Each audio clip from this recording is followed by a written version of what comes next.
All right, welcome back to another segment of Hananiga High School Chemistry. Again, we're just going to go over some notes. Today, we're going to be talking about measurements. And so, as we're doing this, please follow along with your notes. Again, you're going to have time to write this down as I explain everything. So, when we talk about measurements, it's very key that we are precise, we are accurate. And so, when we talk about precision, essentially what it's telling us is that it's how close the individual measurements are to each other. Okay.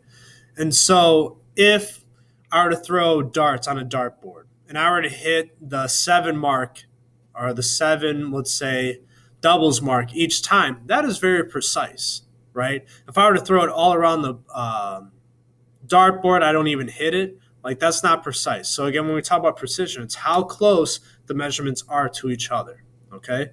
When we talk about accuracy, it's how close the measurement is to the accepted value or what we're trying to see. So accurate measurements need to be close to the accepted value. Again, the example here is that if you throw a dartboard, you hit the bullseye every time, right? That is very accurate. And again, that's going to be very precise. And so again, if your thing isn't precise, it's not going to be accurate. But if your thing isn't accurate, it could be precise. So you got to think of it that way. So when we talk about measurements, they can be described as precise and accurate, precise but not accurate, neither precise nor accurate. How do you make a measurement? So every measurement requires us to estimate. So we talked about this a little bit with significant figures. But again, the estimate kind of depends on the number of divisions of the device, right? So when we talk about, weighing someone, if you were to look at somebody like, that person's about 200 pounds, without any measurement and all that, that's your estimation on it, right? But if that person were to be on a scale, maybe they're like, oh, they're 202.5 pounds. That gives us a better reading, that gives us better estimation based on the device that we have.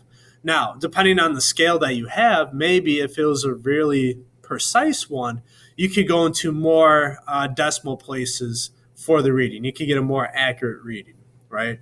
Another example is when you are measuring something with a ruler.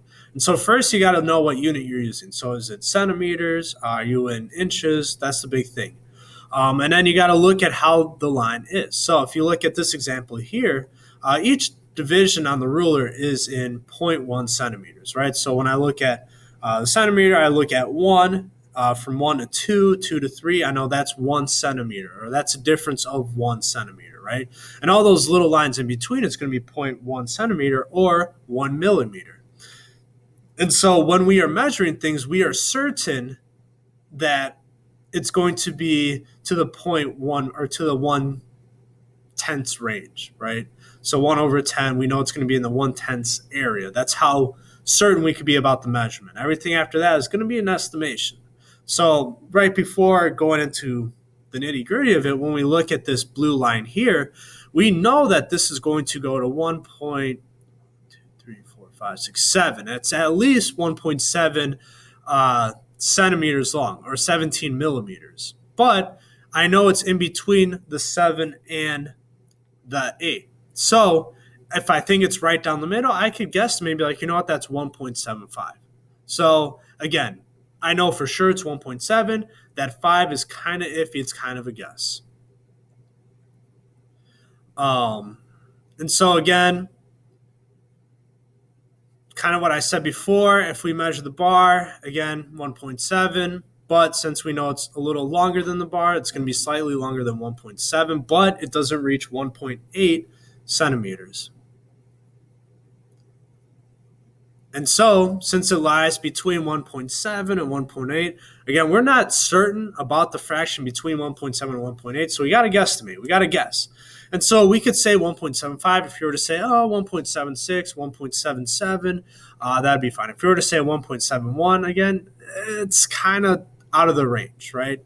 And so because you weren't at 1.75, let's say you're like, I thought it was 1.74 or 1.76. That's okay because you're in that uncertainty range. And so the uncertainty in this one is going to be 1.75 plus or minus 0.01 centimeters. So again, we are giving ourselves a range in which an accepted value would be between those two things, right? We don't want it to be where it's like, well, it's 1.75 plus or minus zero point 0.1 or, a big margin, because you want to be as accurate as you can be, but you don't want the margins to be too big. So any type of value in between that range is accepted. And that's why 1.75 or 1.76 or 1.74 is accepted here. Again, it's a guesstimation, doing the best that we can. All right, so what is the length of the object pictured below? So we know that the bar is going to be slightly larger than 0.7 centimeters because we start at 0 here. We got 1, 2, 3, 4, 5, 6, 7. And so we could guesstimate that the bar is going to be at 0.73. We see that it's not exactly in the middle. It looks like it's closer to the 0.7 mark than the 0.8. So we'll give a guesstimation of about 0.73. And again, we have that uncertainty of about 0.01. So if you said 0.72 or 0.74, that wouldn't be a bad answer either. Okay. So that range, so that 3 mark right here is going to be that uncertain digit or that estimated digit.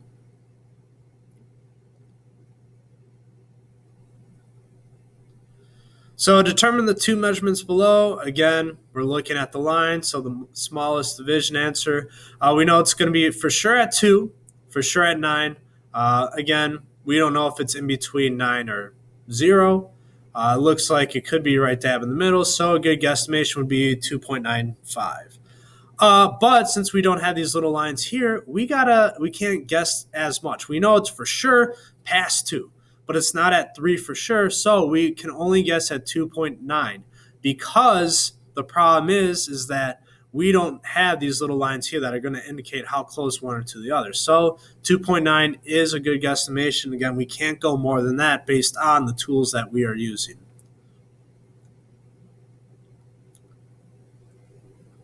And so when we're using a ruler, the smallest division answer to read is going to be 0.01 or 0.1 over 0.01 because we know that 0.1 is going to be easily divised, but with the 0.01, that's our guesstimation range. That's the estimated digit that we're trying to figure out. But we know that we can for sure get 0.1. And then looking at this example here, we could look that it's at 3.00. It looks like it's right on 3. If you were to say like, well, that's kind of close to 2.99, or, it's 3.01. Again, those are probably accepted values too. It's very close to that 3 mark, but it's safe to say that we could guess that 3.00 centimeters, okay? Now, looking at graduated cylinders, again, we talked about this when we were talking about significant figures, but graduated cylinders are a way to measure liquid volume, and so the measurements are made at the bottom of the meniscus curve. And so we talked about, when we talk about how to look at it, you're going to see that a meniscus is going to form due to the surface tension of the water. And so you're going to see kind of like this dip. We want to measure at the lowest dip possible. And so when we look at this graduated cylinder, we see that it's going to be measured in milliliters. And so we see 20, 21, 22, and we see these little lines here. So we know that we can separate it by 0.1 for sure, right? So if I'm going to guess the volume for this liquid, I know it's going to be 21 milliliters. I know it's going to be larger than 0.1 milliliter. It's going to be lower than 0.2. And so I'm going to say it's probably like 21.15. Could be 1.6, could be 1.4. But as long as you're in that range, you're okay. But the big thing when we're talking about liquids in graduated cylinders is that you want to measure at the bottom of the meniscus or the bottom of the curve. And so again, a few examples here. We look at number 1. This is measured in milliliters. So I go to my largest number here. I know it's going to be between 5 and 6, so I got 5. I see that this is divided up into 10 lines, so I know it's going to be 0.1. I can for sure say stuff. This big line here is going to be 0.5, so 5.5. I know it's larger than 5.6, 5.7. And we look at the bottom of the line here. It looks like it doesn't reach that 0.05 range, so 5.73 is a good guesstimation, and we know that it's less than 0.8. Looking at here, it looks like the meniscus hits the line, the 3 milliliter line itself. Since we don't have the little lines like we do here, we can only guesstimate to that 0.1 range. So 3.0 is a good guess. If you did 2.9 or 3.1, those are accepted also. And then looking at this last one, we see that it's measured in 0.3. So we see it's measured in centiliters. And so I know that it's larger than 0.3 centiliters. I know that it's less than 0.4 centiliters, or milliliters, sorry.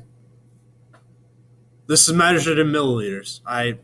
Measured in milliliters. We know that it's larger than 0.3 milliliters. We know that's lower than 0.4 milliliters. It looks like about halfway. Again, get that range of maybe, 0.01 positive or negative. So we'll go with 0.35. Again, I know that the 0.1 is definite, but that 0.01 is going to be our estimated value. So again, these are different ways in which we measure. This is different ways in which we guesstimate based on the tools that we are using.